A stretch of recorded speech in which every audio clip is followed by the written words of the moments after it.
En date du 17 août 2024, l'ancien Premier ministre et ancien ministre de l'économie de l'RDC, son Excellence Matata Mponyo, est arrivé ce vendredi dans les après-midi dans la ville d'Uvira, en provenance de Kinshasa. Une grande foule et le leader politique et son parti de l'opposition LGD sont allés à son accueil avec une grande délégation très chaleureuse à la frontière du Burundi. Et de ce qui est de sa mission, de son arrivée à Uvira, il s'est exprimé ainsi. Monseigneur l'évêque Muyengo pour participer à cette cérémonie. Ça, c'est la raison principale. Mais la raison secondaire, c'est, vous le savez, participer aussi aux activités de mon parti, dont je suis le président, le LGD, Leadership Gouvernance pour le Développement, qui est un des grands partis de l'opposition. Voilà. Vous parlez de vos activités. De votre parti, on peut savoir quelles sont les activités qui sont propices, Excellence? Bon, écoutez, nous devons avoir des rencontres, dont la principale aura lieu le lundi, avec les adhérents et les sociétaires, ainsi que tous les acteurs de LGD. Vous savez, le LGD, c'est un grand parti de l'opposition. Et donc, nous avons des membres ici à Uvira. Le président fédéral même du parti, M. Nicolas, est avec nous ici. Nous sommes avec le ministre Issombisho, qui est aussi un membre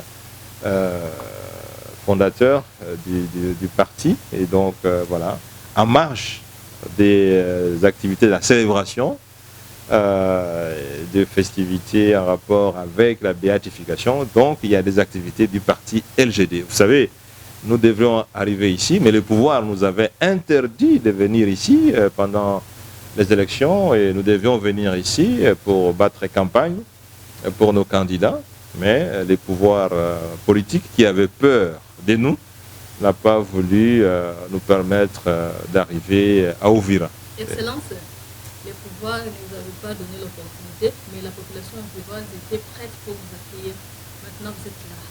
Qu'est-ce que la population peut vous donner de vous? Bon, écoutez, c'est très, très regrettable. Vous savez, c'est vrai, je vis à Kinshasa, mais moi, j'ai étudié ici, dans le sud Kivu, à Bukavu. Et chaque mois de juillet, je passais par Uvira pour aller chez moi à Kindu. Donc je prenais le véhicule de Bukavu jusqu'à Uvira, où je pouvais faire même une semaine pour attendre le bateau. Et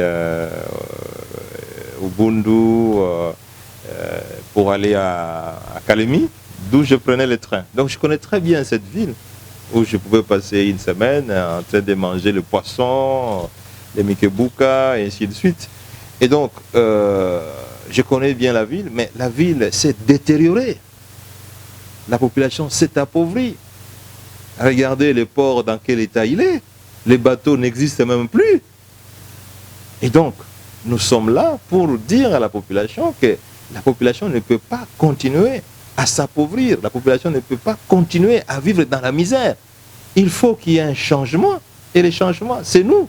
Le changement, c'est nous. Et c'est pour ça que la population doit être informée. Et je suis venu pour pouvoir dire à la population qu'elle cesse de soutenir ceux qui sont là pour accentuer sa pauvreté.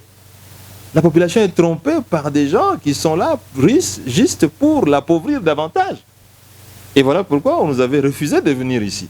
Parce que la population, disons, les gens du pouvoir savaient que si nous venons, nous allons dire la vérité. Et nous sommes là pour dire la vérité à la population.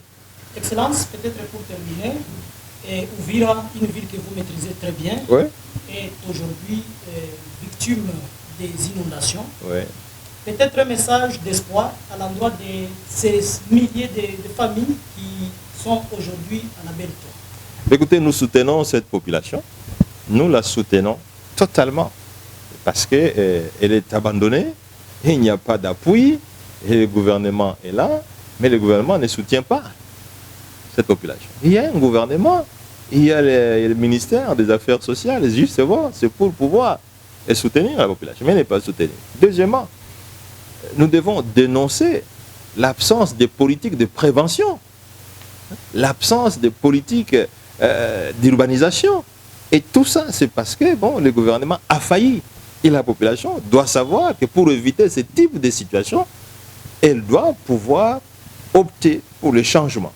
Et le changement, c'est nous. Voilà.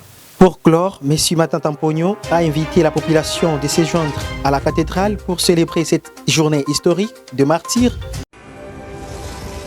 Usikose kusubscribe channel yetu.